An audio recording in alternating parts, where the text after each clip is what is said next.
My memories of Tidy Town goes back to 1963 when I was single and there was very little to do around Dromahair.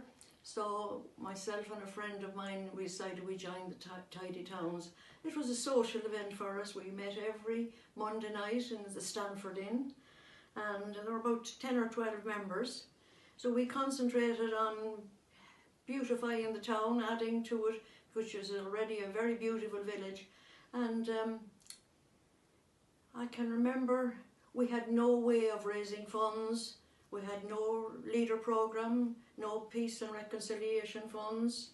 So I think the local council wasn't even on board at the time. So we had to do our own fundraising.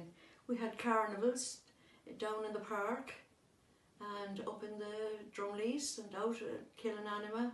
We did very busy summers that time, and I think it was the first time I heard Big Tom sing down in the park in 1964, 1965, and we had 25 car drives, and that wasn't the traditional, it was the traditional 25 car drive that went on till 4 or 5 in the morning. It wasn't the progressive car drive that we had now.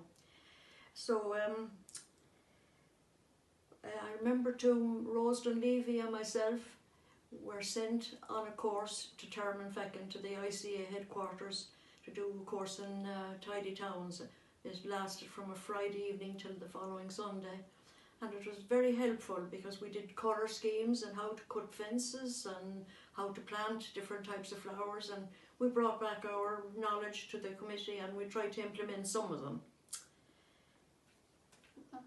And are we upholding those values today, Stacia? Pardon? How are we doing today in terms of what you did, or the colour schemes and things are all changed now? You're doing very well, actually. We missed you for the number of weeks that the lockdown was on.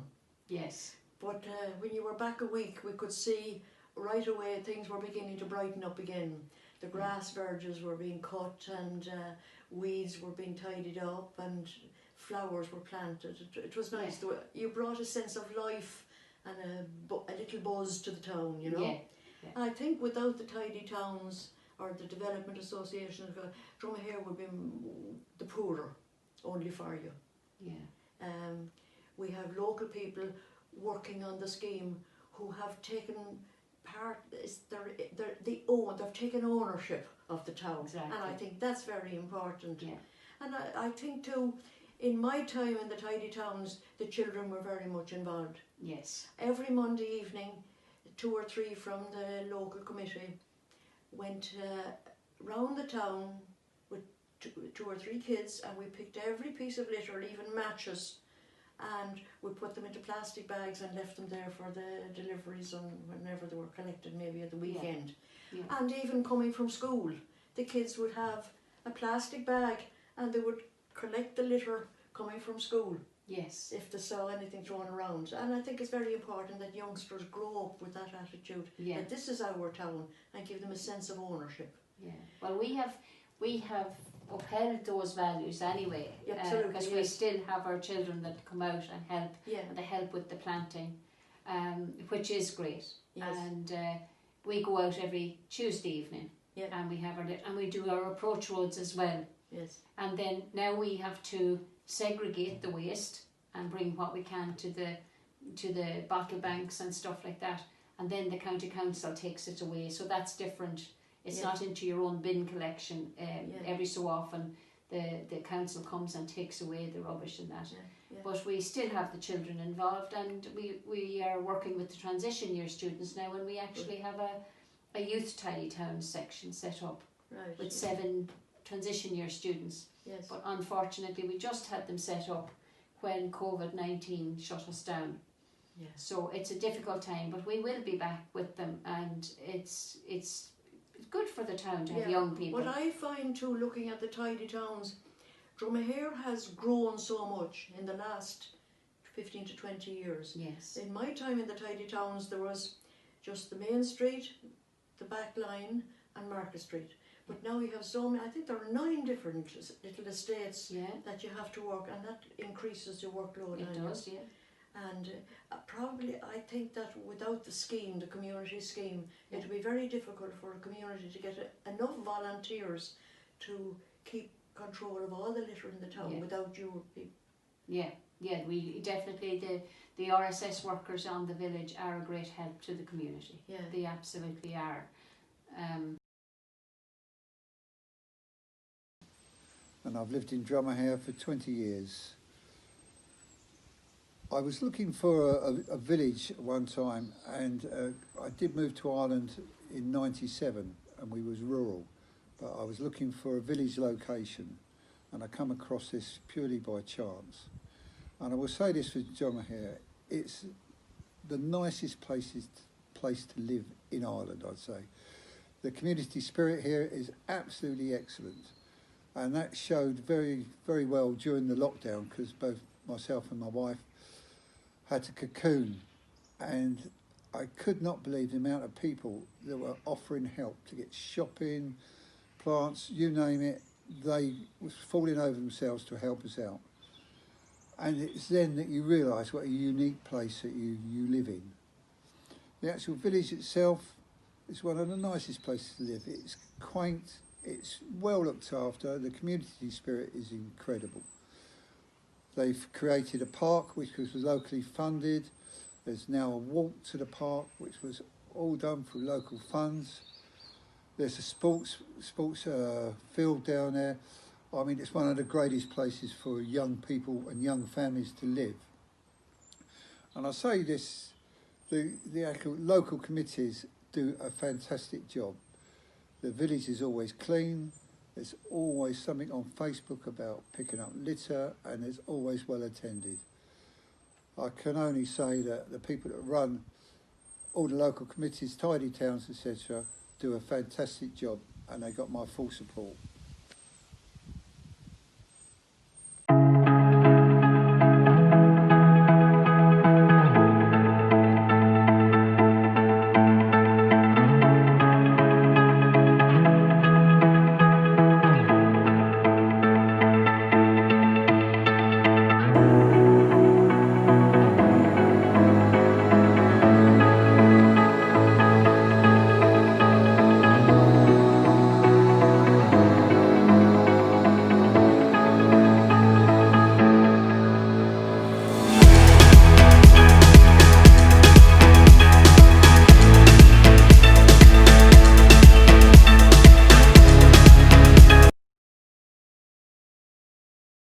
Hello, my name is Martina Devaney and I'm the proprietor of the Blue Devon here.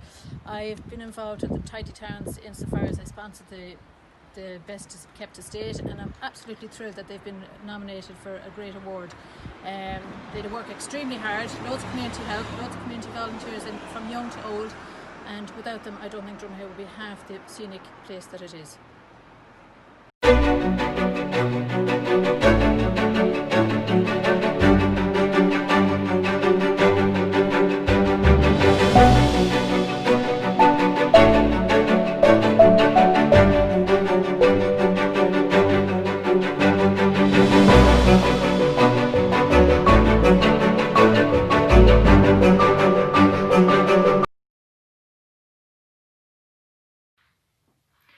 Giagwich. Hello. It's Misha Tracy and I'm the Healthy Club Officer for the Dromahair Men's GAA Club. The Healthy Club is an initiative that was set up by the GAA a number of years ago, to try and encourage local GAA clubs and the wider community to come together for the health and well-being of all, and to try and get the GAA to move away from being seen as a purely sporting organisation back to its roots of being a community organisation. Some of the events that we have organised to date include a Safe Talk workshop, which is a suicide first aid course. We organised air code signs for our local recreation centre, which is made up of the GAA pitch, the AstroTurf, the children's playground and a walk and a run path. And the aim of this is that in the event that emergency services need to be contacted, the air code sign can be easily accessible. We organised high visibility bag coverings for our under 7s and under 9s to keep them safe when they're out and about over the winter months. We organised a physical and mental wellbeing workshop for our teenagers and our local coaches. And we also organised a fundraising event on St Stephen's Day, which was a soccer game between our over 30s and our under 30s. We were delighted as a club to have our application to be part of Phase 4 of the GAA Healthy Club project accepted earlier this year in 2020, and we are well on our way to being officially recognised by the GAA as a healthy club. As part of this, a healthy club team was organised, which is made up of myself and 5 other people from the men's GAA club, the women's GAA club and the wider community. And I'm absolutely delighted to be working with such a wonderful group of people who are as committed and passionate about health and well-being as I am. Dromahair has always had a great sense of community spirit, and this has never been more evident than over the last few months during the COVID-19 global pandemic. As a healthy club team, we wanted to come together to organise and to encourage people to stay together even though we were keeping apart. Initially, we used the Dromahair Men's GAA Facebook page, and we subsequently set up our own Dromahair Healthy Club Facebook and Instagram pages. And we use this to advertise, promote and encourage people to adhere to the HSE guidelines and the government restrictions throughout the pandemic. We also used it as an update to provide updates on exercise tips, diet and recipe advice, and also advice around mental health and minding your mental health during the pandemic. We also wanted to put out challenges to people to try and keep them active and engaged even though we were staying at home and within our own boundaries. Some of these included the crossbar challenge, which encouraged people to go out to the garden and to aim the football at either a crossbar or a target, and then subsequently challenge other people to do the same. We also had a group of 13 volunteers set up from within the club who was available and ready and willing to support and provide assistance to the vulnerable in our community who are isolating or cocooning, from collecting their shopping to prescriptions and any assistance that they needed. We had the Sharing is Caring initiative, where we contacted local businesses to encourage them to put together videos to offer support and guidance to people in the community throughout the pandemic. It was also an opportunity for them to advertise their local businesses as we encourage people to support and shop local. We had the We Remember initiative, where we encouraged people that during this time when they were at home to pull out old photos and photo albums from the back of the press or the wardrobe, and to sit down and to share stories with each other of times gone by. This could be from events to people who are no longer with us. And we encourage people to share these on our Facebook page so that the wider community could also enjoy these memories and walking down memory lane. This initiative was also picked up by the GAA headquarters in Croke Park, and a journalist was in contact with Sean, one of our team members, and an article was done for the gaa.ie website. More recently, Irish Life, in conjunction with the Healthy Club, had the Steps Challenge for the month of June, where they challenged each club in the country to try and achieve the most steps, which was averaged out for the month of June. And each province had the opportunity, a club from each province had the opportunity of winning some O'Neill's vouchers. To take part in the initiative, you had to have a minimum of 15, that's 15 participants. And unfortunately, many clubs in the province were not able to achieve this. I am absolutely delighted and so proud to be able to say that as a community, we had 108 participants sign up. Unfortunately, we weren't successful with the challenge of the most average steps within the province, but we were one of the most, if not the most, participants of a club. And for such a small community to achieve such a number is absolutely phenomenal. As I mentioned, Dromahair has always had a great sense of community, and there's many clubs and groups within the area who work together tirelessly down through the years to achieve and to make Dromahair Village the community that it is today. To be officially recognised by the Pride of Place would be an absolute honour, and it would be a testament to those who are current and past who have done everything that they can to make Dromahair where it is today. Thank you to everyone who has supported the Dromahair Healthy Club project to date, and please continue to join us and to work with us as we continue to achieve our official status. Slán go fóill.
Margaret Meehan. I'm chairperson of Dromahair Arts and Recreation Centre, otherwise known as Dromahair Community Park.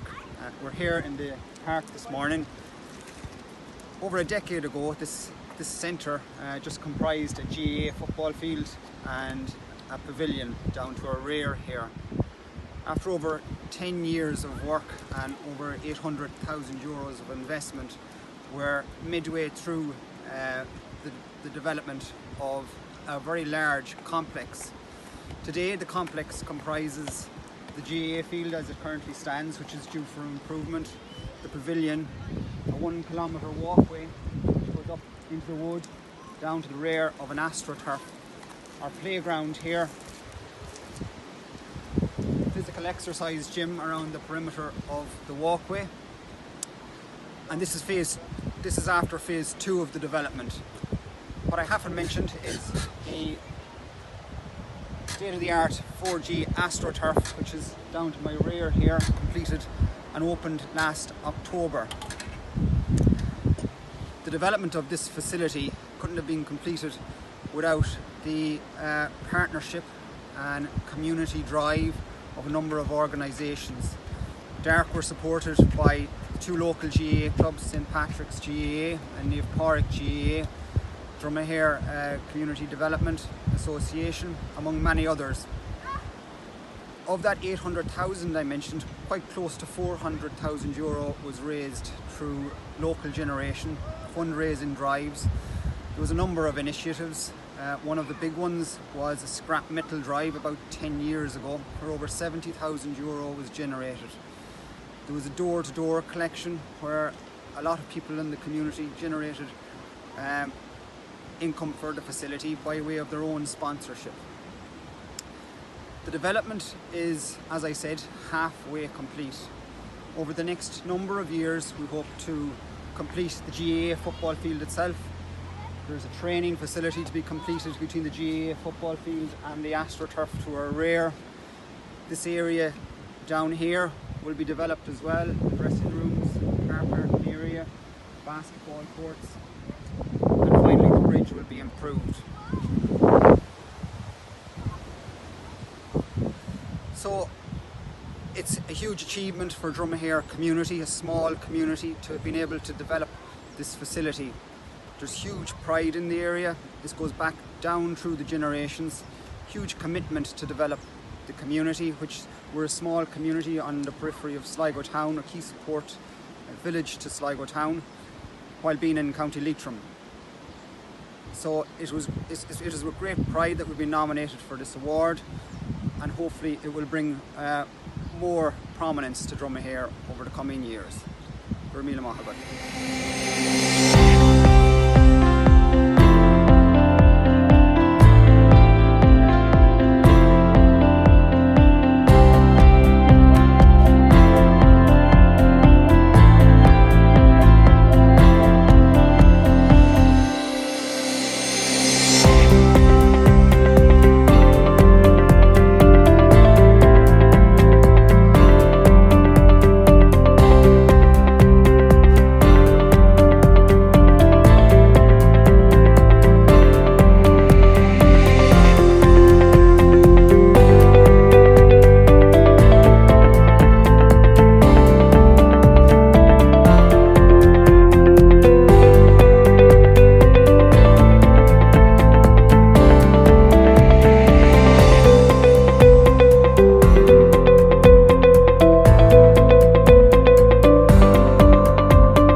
Hello again, Margaret, chairperson of Dromahair Development Association, Tidy Towns here.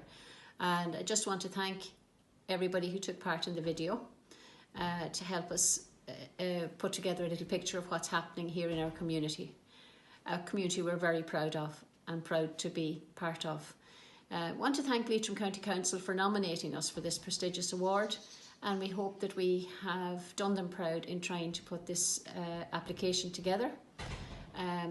It has been challenging in the current climate, but it has been good for us too to have a look at how we do things and actually to appreciate all we have done over the years, because one of our shortcomings would be that we do not promote what we do enough.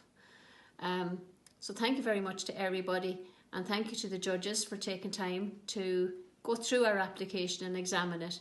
And I hope the video helps to portray the work that we are doing on behalf of all of the people in our community. Hope to see you all soon, and stay safe. Take care. Bye bye.